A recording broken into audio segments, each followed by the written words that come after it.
In this video, we're going to be looking at solving equations where the unknown is on both sides of the equation.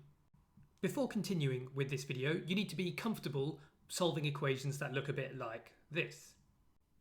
In this equation, we can see that the unknown, n, is only on one side. It's only on the left of the equation, but not on the right. Pause the video and see if you can solve this one for yourself. Here's one way of solving this equation. I can subtract 3 from the left-hand side and then 3 from the right-hand side to keep the equation balanced. That would give me 5n on the left and 6 on the right-hand side. And next I need to divide the left-hand side by 5 and therefore must divide the right-hand side by 5. And that will give me n on the left and 6/5 on the right, and that's the solution. N equals 6/5. Now, if you weren't sure about any of this, go back to topic A17a. Otherwise, continue with this video. As you can see, what we have here is an equation where the unknown is on both sides. That makes it a little bit more complicated than what we had before. There is a way to turn this equation into one where the unknown is only on one side, however. For example, if I subtract x from the right-hand side, that would eliminate it. Now, to keep the equation balanced, I'd have to subtract x from the left-hand side. So let's see what that gets us. On the right-hand side, I have x plus 7 minus x. That just gives me 7. And that's going to equal 2x plus 2 minus x, which just gives me x plus 2 on the left-hand side.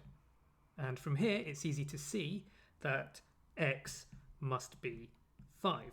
All we really do there is subtract 2 from the left and subtract 2 from the right. So there we have our solution. Now, I chose to subtract x as the first step in order to eliminate x from one side of the equation. That turned it into a simpler equation. Now, I didn't have to subtract x.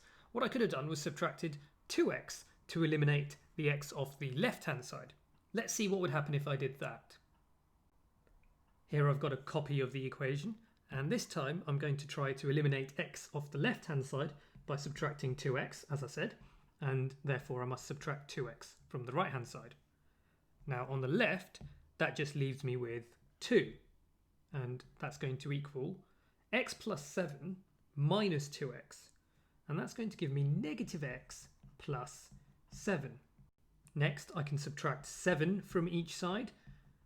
That would leave me with negative x on the right-hand side and negative 5 on the left-hand side. So negative x equals negative 5. What I can then do is multiply each side by negative 1. That would give me positive x on the right, which is what I want, and positive 5 on the left. And you'll see we have the same solution that we got over here. But this one involved a bit more work. It was a little bit nasty because we had a negative x involved. So, although both methods give you the same correct solution, you might like to think carefully about what you do first, because that could make your life easier or harder. Let's illustrate that with another question. Here we have 2w plus 21 equals 5w plus 15. I'm going to solve this equation in two ways, and you can see which you prefer. Here's the first way I'm going to choose. I'm going to try to eliminate the w's off the left-hand side. So I'm going to do that by subtracting 2w. And to keep this equation balanced, I need to subtract 2w from the right-hand side. That gives me 21 on the left and 3w plus 15 on the right. Now this is the type of equation we already know how to solve. We can subtract 15 from the right hand side and 15 from the left, and that's going to give me 3w on the right and 6 on the left. Finally, we can divide the right and the left by 3, and that's going to give me w equals 2. And there's our solution. Now, let's compare that with trying to eliminate the w's from the right-hand side here. If I subtract 5w, that would eliminate w on the right-hand side of the equation, but I have to then subtract 5w on the left. That is going to give me negative 3w plus 21 on the left, and it would leave me with just 15 on the right. Next, I suppose I could subtract 21 from each side. That's going to give me negative 3w on the left and negative 6 on the right.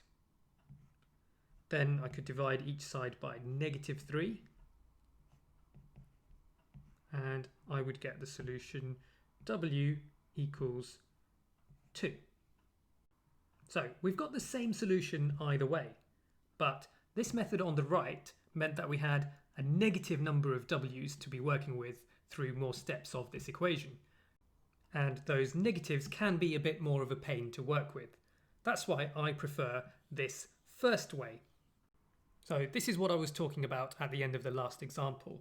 You might like to think carefully about what first step you take, because that can then make things easy or a bit more tricky for you. Let's move on to the next one.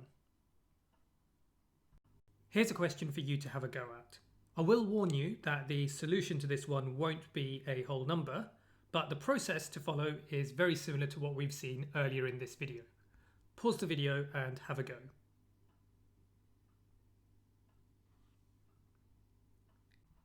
Here's what I would do. I would subtract 2t from each side of the equation.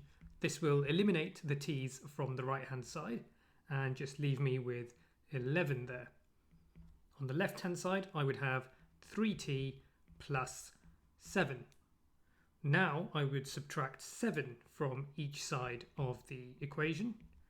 That would give me 3t on the left and 4 on the right hand side. Now I would divide by 3 on each side, and that would give me my solution, which is t equals 4/3.